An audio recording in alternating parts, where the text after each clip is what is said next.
Bonjour et bienvenue dans ce nouvel épisode des Pionniers du Sud. Alors aujourd'hui, nous allons parler écologie, plus précisément transition écologique. Effectivement, vous le savez tous, face à l'urgence climatique et à l'érosion de la biodiversité, le mot transition écologique est sur toutes les lèvres. Mais que recouvre-t-il exactement? Quelles sont les nécessités et surtout ses complexités? Aujourd'hui, j'ai l'honneur de recevoir un scientifique qui va vraiment nous éclairer sur ce sujet, un scientifique qui travaille donc à l'Université Aix-Marseille et nous allons tout de suite l'accueillir. Thierry Tatoni, bonjour. Bonjour. Alors, merci beaucoup d'avoir accepté notre invitation dans les Pionniers du Sud. Vous êtes chercheur écologue, professeur donc en écologie à l'Université d'Aix-Marseille, membre éminent de l'Académie des sciences et figure clé de l'aménagement du territoire, ayant notamment dirigé l'IMBE, l'Institut méditerranéen de biodiversité et d'écologie. Alors, tout simplement, première question que tout le monde se pose, j'imagine, qu'est-ce qu'un écologue? Qu'est-ce qu'un écologue scientifique? Ah oui. Un écologue scientifique, c'est un scientifique à la base qui essaye de comprendre, pour faire simple, comment s'organise le vivant à la surface de la Terre. C'est l'obsession. Alors normalement, un écologue, il est avant tout biologiste, mais sa biologie, il va l'orienter de manière, on va dire, de manière systémique, c'est-à-dire étudier le système que constitue le vivant avec le non-vivant et avec tout le reste du vivant aussi. Donc on peut résumer, c'est essayer d'étudier et de comprendre les conditions d'existence du vivant au niveau de la planète. Alors justement, cette planète, on va voir un petit peu comment va-t-elle, sans catastrophisme, mais quand même un petit peu, il faut avoir des prises de conscience urgentes, je crois, puisque vos principaux éléments de diagnostic concernant la biodiversité, on ne va pas faire un cours universitaire ici, mais en tout cas, on voit bien qu'il y a beaucoup de fragilité, il y a des changements rapides, de plus en plus rapides, et qui rendent cette biodiversité complètement fragile. Donc, est-ce que vous pourriez justement, à partir de 3 éléments de diagnostic, nous dire justement qu'est-ce qui rend la transition non pas souhaitable, mais absolument urgente? Alors déjà, je vais peut-être vous surprendre. La planète, elle va pas mal. Elle va pas bien, elle va pas mal. La planète, on pourrait presque dire, elle s'en fiche. La planète, elle a 4,5 milliards d'années. Elle est issue d'un univers qui a 15 milliards d'années. L'espèce humaine, elle est là depuis quelques centaines de milliers d'années au maximum. L'humain, les formes de vie que nous représentons et les formes d'organisation sociale, ça date, dans le meilleur des cas, de 10 000 ans. Et notre monde, tel que nous le concevons aujourd'hui, c'est le monde dans lequel on vit aujourd'hui, il a à peu près une organisation qui date d'une centaine d'années, c'est-à-dire qui s'est mis en place avec l'ère de l'énergie fossile, ce qu'on appelle en gros anthropocène. Mais la planète, elle s'en fiche complètement de nous. C'est ça qu'il faut. Et quoi qu'on fasse, de toute façon, la planète, elle est sur sa trajectoire. On l'a bien vu pendant la période de Covid d'ailleurs. Elle respirait un peu plus d'ailleurs, elle respirait, sans l'impact de l'homme. C'est pas tellement la planète, elle ira mal dans 5 milliards d'années. Dans 5 milliards d'années, avec la disparition du système solaire. Jusque-là, elle va suivre son cours. Ce qui ne va pas bien, c'est la relation que les humains entretiennent avec les non-humains. Et même les non-humains, oui, forcément, ils sont un peu les victimes de tout ce que l'humain fait comme exaction sur la planète, exaction sur le vivant. Mais le pire, c'est que les non-humains s'en tireront aussi d'une façon ou d'une autre. La vie sur la Terre va continuer. Les moins bien barrés, ce sont les humains. Parce que la chose que l'on n'a pas encore bien assumée, et le manque de prise de conscience, c'est de voir à quel point les humains que nous sommes, avec toute notre arrogance et notre comportement en terminator, voire exterminator du vivant, on est complètement dépendant du reste du vivant. Et en se fermant les yeux, ça fait comme ça, ou alors en se voilant la face, ou alors en ne voulant pas le reconnaître, et en continuant à mépriser le reste du vivant comme on le fait. Alors mépriser le reste du vivant, ça veut dire quoi? Ça veut dire qu'on bousille à peu près, passez-moi l'expression, on abîme l'environnement du reste du vivant en polluant l'air, en polluant l'eau, en polluant la terre, en détruisant les écosystèmes. Mais petit à petit, bien, on fait une sorte de déni du reste du vivant. Le reste du vivant ce qu'on écrase, c'est un peu dur pour eux, mais ce vivant, sur des pas de temps assez longs, il s'en remettra. En revanche, l'humain et les humains que nous sommes, nous allons souffrir. Nous n'allons pas disparaître non plus. Ça, c'est la bonne nouvelle. On est 8 milliards. On ne va pas disparaître. Mais peut-être qu'on va perdre 6 à 7 milliards à force de continuer comme ça.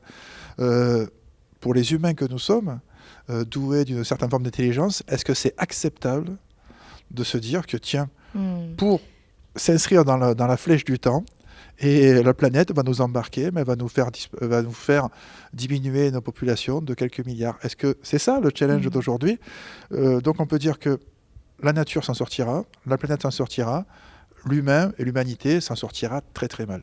Au vu des mots que vous avez cités, les mots du XXIe siècle, qu'on peut aussi développer un peu plus, mais qu'est-ce qu'il faudrait changer? Donc là, vous en avez cité quelques-uns, mais voilà, on se tire une balle dans le pied et finalement, on s'autodétruit. On s'autodétruit parce qu'on a hérité d'un joujou fabuleux qui s'appelle l'énergie, et en particulier l'énergie fossile. Formidable, le pétrole, parce que bon, il y a le carbone, le charbon, le gaz, mais le pétrole, c'est quelque chose de fabuleux qui nous donne ça, Jean-Marc Jancovici l'a très bien identifié, qui donne une puissance surhumaine. Et plutôt que de réaliser cet outil fabuleux, cette providence que peut être le pétrole, on l'a complètement dévoyé et on a fait n'importe quoi. Et finalement, maintenant, on est devenu complètement dépendant de toute forme d'énergie. Et cette énergie, on s'en sert en grande majorité pour détruire et pour anéantir le reste du vivant. Alors qu'on a l'impression, au contraire, d'innover, de construire, de faire le progrès. Toutes nos innovations sont énormément énergivores. On ne sait plus s'inscrire dans une forme de sobriété. Alors quand on dit sobriété, c'est cette fameuse sobriété d'abord par rapport à l'énergie. On ne sait plus se passer d'énergie à peu près on va dire à tous les endroits de notre existence. Mais même ce qui nous interpelle, c'est même s'il y a des efforts de recyclage il y a aussi besoin d'énergie. Tout ce qui est forme de recyclage demande de l'énergie. Et de toute façon, donc, ça veut dire que le recyclage, c'est une étape, mais ça ne peut absolument pas être une finalité. Il faut vraiment s'interroger sur notre aptitude à consommer. Et à consommer quoi? Consommer des ressources naturelles. À consommer ce que la planète nous met à notre disposition. Mais ce n'est pas de manière infinie.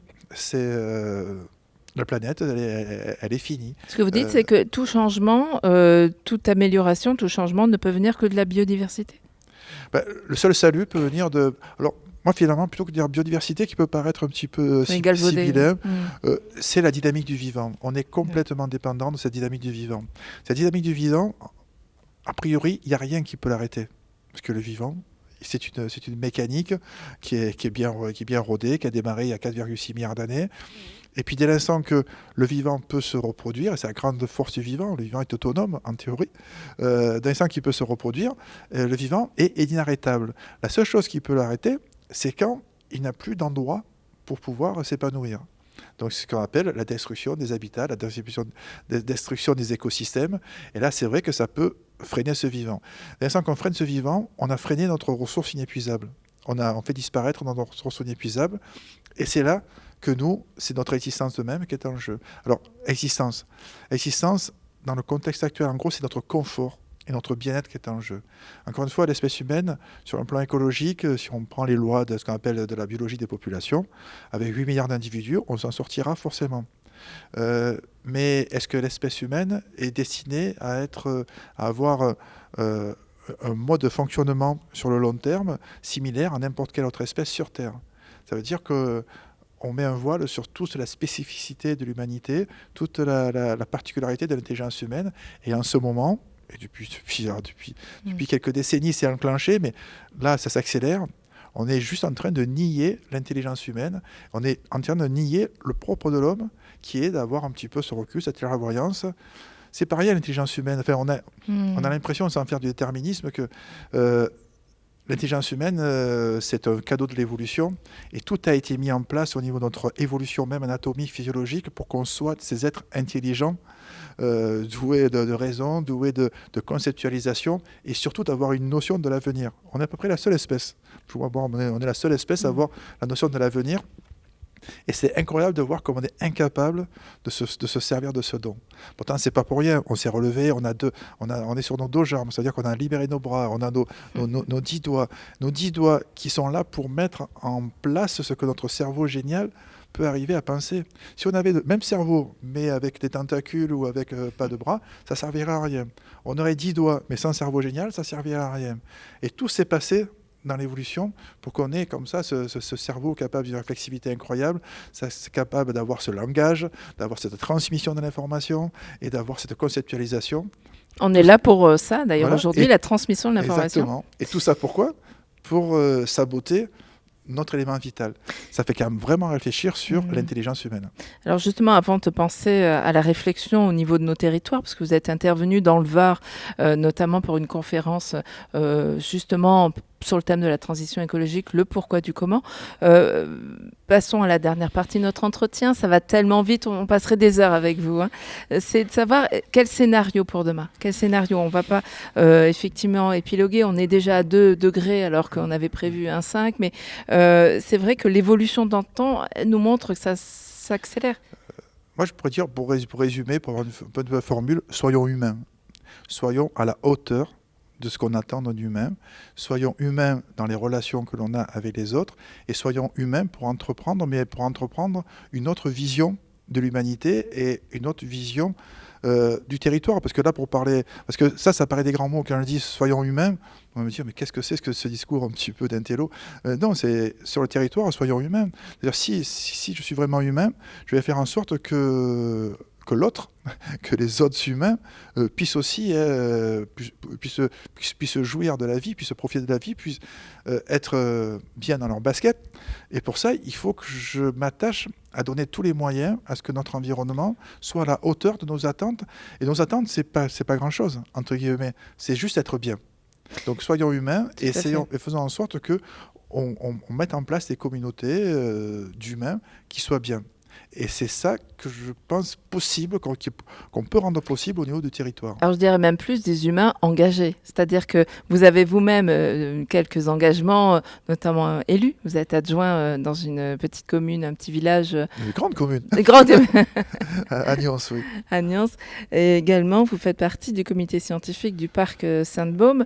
Justement, si on parle territoire, ce qui est intéressant, c'est l'aménagement du territoire. Comment on fait descendre toutes ces actions et ces belles pensées philosophiques, en tout cas très vertueuses, comment ça s'applique ce changement, cette volonté de transition écologique, ce changement de paradigme dans nos territoires ? C'est un travail de fond au quotidien, oser prendre des chemins différents, s'assurer que ces chemins ont plus de chances d'aller vers quelque chose, vers une amélioration de l'humanité en général. C'est un peu le but quand même d'un élu, normalement, c'est amener quand même ses concitoyens vers un futur plutôt enviable, préférable et un futur meilleur. Et ce futur meilleur, on ne peut pas du tout le concevoir si on ne prend pas en compte le non-humain, si on ne prend pas en compte l'environnement. L'interaction avec l'environnement. Il est complètement illusoire d'imaginer que l'humain peut s'en sortir tout seul. Mais ça veut dire quoi ? Qu'il y a des prises de conscience encore ? On n'a plus le temps des prises de conscience. On n'a plus le temps de la sensibilisation. C'est même plus une prise de conscience, c'est une réalité. C'est ce qu'on appelle la solidarité écologique, prendre conscience que notre bien-être dépend de la nature et que la nature dépend de nous. C'est quand même un b.a.-ba. Mais nos concitoyens ne l'ont pas compris encore ? Il faut peut-être leur expliquer. Mais de quelle manière ? Parce qu'il y a des actions concrètes. Si tout le monde est honnête envers soi-même, forcément ils le comprennent. C'est évident. Et le désir peut-être aussi. Pour ceux qui sont un peu plus aguerris, en tout cas, sur ces questions-là. Alors, après, on peut assez facilement comprendre que sans la nature, on n'est rien. Enfin, sans la nature, alors, on fait partie de la nature, mais sans le reste du vivant, on n'est rien. Souvent, je prends l'exemple, n'importe quelle plante que l'on fait pousser, même le moindre blé qui permet à faire de la farine, a besoin d'un sol fertile pour pousser. La fertilité, c'est la matière organique. La matière organique, c'est le reste du vivant. Donc, on est complètement dépendant du vivant. Si on a de l'eau propre, c'est parce qu'il y a aussi une forme d'épuration qui se fait déjà dès que l'eau touche le sol.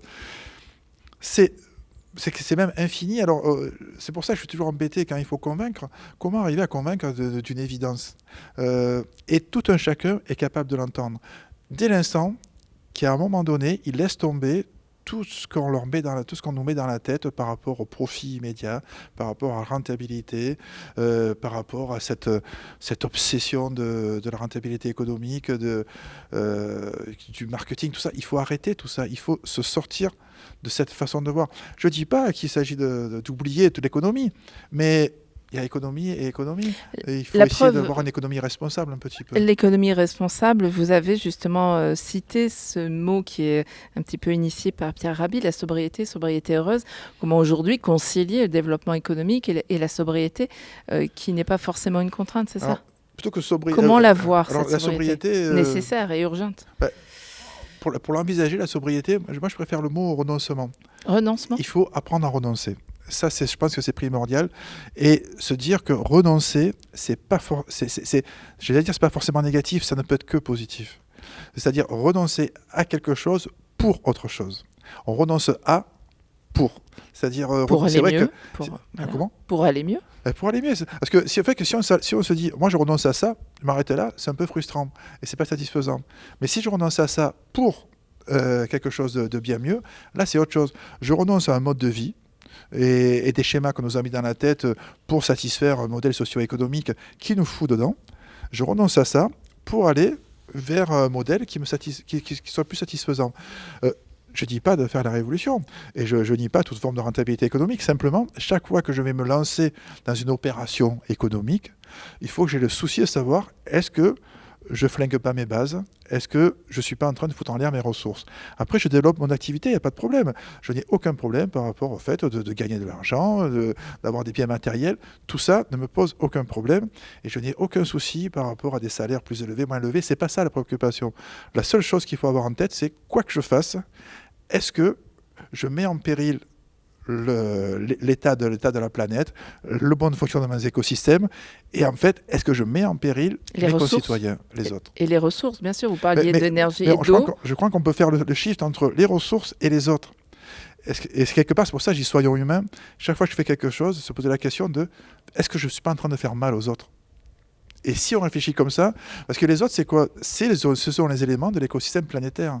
Donc, si je me soucie de la santé des autres, ça veut dire que je me soucie de mon écosystème planétaire et je ne peux pas faire d'erreur. Si je me soucie des autres, normalement, je ne me plante pas. Normalement. Thierry Tattoni, dernière question. Si l'écologie était une langue, alors vous êtes professeur donc, et que vous aviez la possibilité d'enseigner un seul mot à chaque concitoyen justement du monde, ou en tout cas en France déjà, pour débloquer cette complexité de la transition, quel serait ce mot et pourquoi? Il est peut-être un peu compliqué, mais c'est interdépendance. Interdépendance, pourquoi? Je crois que parce qu'on est prendre conscience qu'on est complètement interdépendants les uns des autres et interdépendants entre le non-humain et l'humain. Et puis, c'est la première base de l'humilité. Dès l'instant qu'on comprend qu'on est interdépendant, on n'est plus dans un domaine, dans toute question de dominance, d'opposition. C'est fluide. De mépris. On se met tous au même niveau, on est interdépendants des autres. Après, on a tous nos différences, on a tous nos préférences. Bien sûr, il faut qu'on existe en tant qu'individu, mais quoi qu'on fasse, avoir cette notion d'interdépendance, et là, toutes les vanités, tout ça, ça s'estompe, tous ces poisons de l'humanité. Au fond, quels sont les enjeux? Oui, tout à fait. Tout ça disparaît lorsqu'on prend conscience qu'on est complètement interdépendant. Merci infiniment Thierry Tattoni. Je rappelle donc que vous êtes professeur à l'Université Aix-Marseille.